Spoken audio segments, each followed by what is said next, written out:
DreamKingz Films. We're here with Paxon Eagles head coach Steve Brown. Hey, coach, you've been out here about 2 or 3 weeks now with your unit. Real quick, just talk about that, coach, and let me know what excites you about this year's group. Oh, we got a lot of young guys that are really starting to step up. We graduated a bunch of senior starters. They're all out here busting their ass the way we expect them to. And they've been real consistent from the group that I wanted to be consistent from. And the few freshmen that I have seen have been very impressive so far. Yes, sir. Coach, talk about how hard you've been pushing them over these last couple of weeks, and also talk about how your team responded. When we first got out here a couple weeks ago, we took it kind of easy to kind of build them back in. I got teenage kids, and they've been sitting around the house, so we had to get them back in. But when we hit July, we started pushing them like we normally do, and they've been responding really, really well. And it's been great. They've been competing a lot more this summer than they have in the past. Yes, sir, Coach. Let's talk about some of your talent. Let's start with the defense. What excites you about that group? Oh, I mean, I got a big time safety in Nick Bell. I got some young linebackers that did a lot of playing time last year. I got 2 hosses up front that are going to plug some major holes. We got speed off the edge, which is going to be great. We flip over the other side of the ball. We only lost 1 offensive lineman. We returned 4 or 5 starters, quarterback returns. I got some young running backs. We got some young speed out at receiver, so we're making some minor changes to what we do, but it's going to make us a lot more effective. Yes, sir, Coach. Let's go back to the defense real quick. Just talk about the D-line. Give me a name or 2 of a guy that may have a breakout season this year. I expect a lot out of Zaire Miller, Anthony Mongelli, Sam Maluniga, Nate Schwartzfetter, and Adam Slama, who are offensive linemen, are going to get some time on the D-line also. Laith Bajalia is going to be one of our speed rush guys. Inside, I got 2 juniors and a sophomore at the linebacking core, but they stepped up and had to play a lot of games at the end of the season and were real impressive. Yes, sir, Coach. Anthony and Zaire, they flying under the radar, but 2 really good players. Can you talk about their skill set and what they bring to the table? One's 6 foot 320, and the other one's 6'1", 315, and they're really hard to move. Zaire's the quicker of the 2. Anthony's more the power guy, and they do a great job plugging the holes and pushing the pocket back to let the speed guys come off the edge and making the linebackers' life easy by letting the guards and tackles get up on them. Yes, sir, Coach. Talk about those linebackers. Who you feel going to have a breakout season out of that group? I think Amari Burke's got a good chance. Cameron Avery does too. They're going to probably be my 2 starters inside. But they're great run stuffers, and we got Michael Burney and possibly Desmond Dunlap at the other linebacker outside covering receivers, which they're kind of a hybrid safety type kid anyways. So they're going to be nice. I got 2 seniors at corner. Nick Bell's going to be back there, being the air traffic controller in the back. And then we just got to find us a strong safety, but I think we got a young kid that'll be able to fill that and be no problem. Yes, sir, Coach. Nick Bell, one of the better overall players in the city, flying under the radar though. But can you talk about his skill set and what he brings to the table? The kid started off as a freshman. He had to play because we had an injury, and he was 5'7", 145 pounds, so he's a little timid. Now he's 6 foot, a solid 170, and he will come downhill like an inside linebacker and just lay the wood. And then he does a great job on reading the quarterback. And he's long and lanky, and he gets back there and knocks a lot of balls down that most guys can't get to. Yes, sir. Nick, flying under the radar, Coach. Why do you think that is? The biggest thing he's flying under the radar is because his academics are so high. So he's getting a lot of stuff from the smaller schools and the Ivy League schools. We didn't play a lot of high-profile teams last year. Now we play a few this year, so it's going to bring a lot more recognition. And a lot of people are being a little hesitant because we're a 5A school and we didn't play other than like Raines, Reebalt, Yulee. We didn't play any of the real big boys, so everybody wants to see him what he does this year also. Yes, sir, Coach. Let's talk about that offense. Start with the offensive line. What excites you about that group? Oh, having 4 returners. That's the first thing. This is my 8th year. It's my first time I've had more than 2 guys returning on the O-line. So we're not, sitting on the drawing board and going over a lot of schematic stuff. It's just going over adjustment stuff with those guys because 4 of the 5 know what they're doing, and the one kid we're expecting to fill in for the senior, he already knows that position really well because he got some reps at the end of the season at it. Yes, sir, Coach. You're going to have a breakout year on the line this year. I think Adam Slama and Nate Schwartzfetter are going to be real impressive for us up front.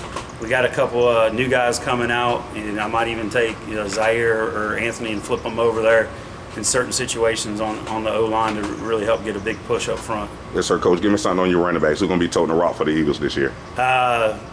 It's Steven Ekekwu, and I probably pronounced that wrong. Yes, sir. Yeah, he's going to be out there, and John Smith, and you got two different kind of backs. We got a small slasher, hybrid receiver type kid, and then we got the big bruiser that's just a straight downhill runner that likes to have the contact and take some punishment and dish it out. Yes, sir. Coach, talk about the wide receivers who are going to be lighting up that scoreboard this year. We got a few guys I'm expecting a lot out of. We got a couple guys that have come back that haven't played in the last year and a half or 2 years, but they're coming back and doing it. Out of the young kids, Kaden Morrison has been impressive so far. Out there just doing the running and who he's running with and against, and showing me that he wants to compete. Cameron Jackson's a hard competitor that'll be out there.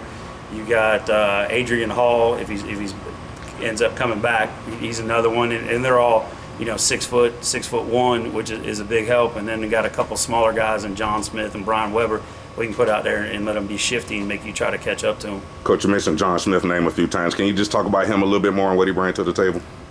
John, he's a track kid that plays football, and he's a great little kick returner, and he's a heck of a slasher out there on the field.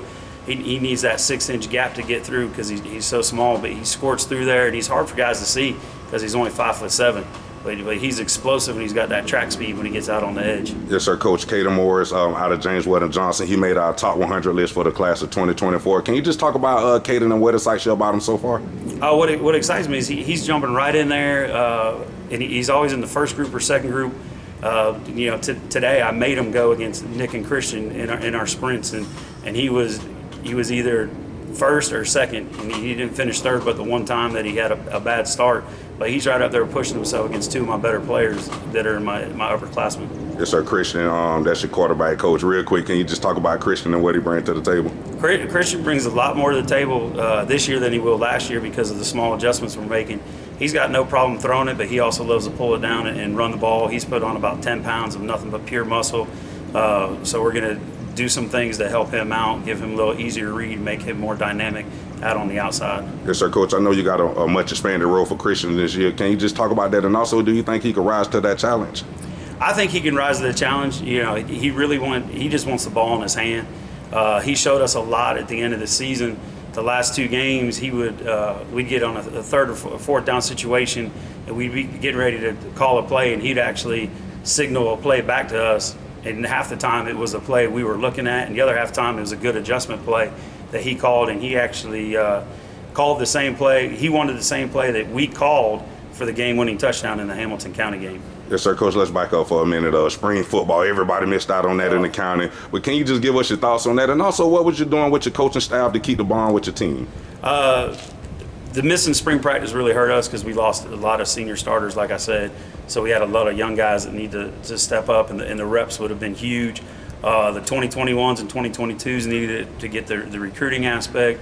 Coaching-wise, we got a little bit of turnover in the coaching staff, and we've been talking once a week to everybody. So everybody's kind of on board. We're just kind of waiting for this meeting tonight to see where we go from there.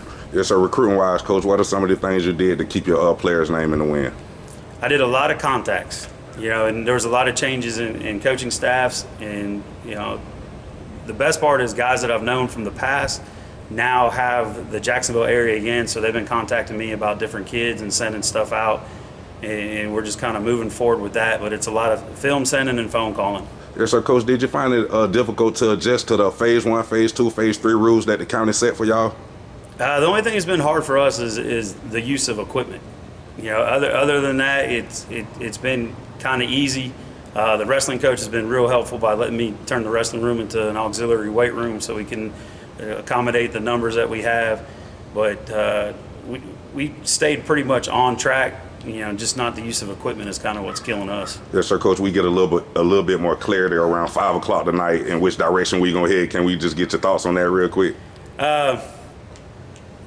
It'd be great to start next week. I think our county in general needs probably about another 2 more weeks so we can really get the kids out there with the equipment, get their bodies really in shape. August 3rd, August 10th, I think those would be great start dates because we didn't start till June 15th anyways. That way you get the kids a full 6 to 8 weeks in instead of kind of a hybrid 6 or 7 weeks.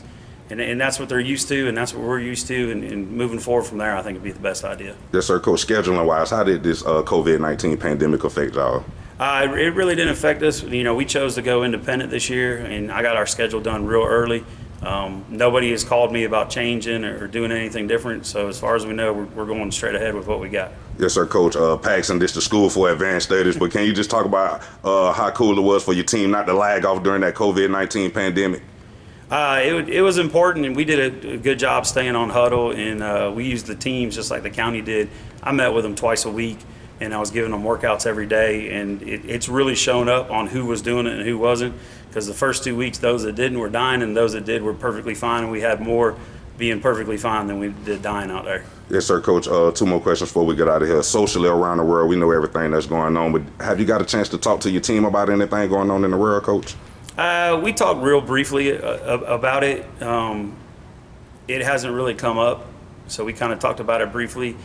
We've changed a few policies that we've had in the past about certain words and different things like that, and I think that's going to help. But this group is really tight, which is nice, and they're real comfortable around each other, and they truly treat each other like family. So it's been nice. Yes, sir, Coach. To the class of 2024 that's coming in to either Paxon or any school across the district, that class is going to be very special academically as well as athletically. With any kid that may be finding it hard to get acclimated to the new normal, Coach, any words of encouragement or advice for them? Be patient, because it will change.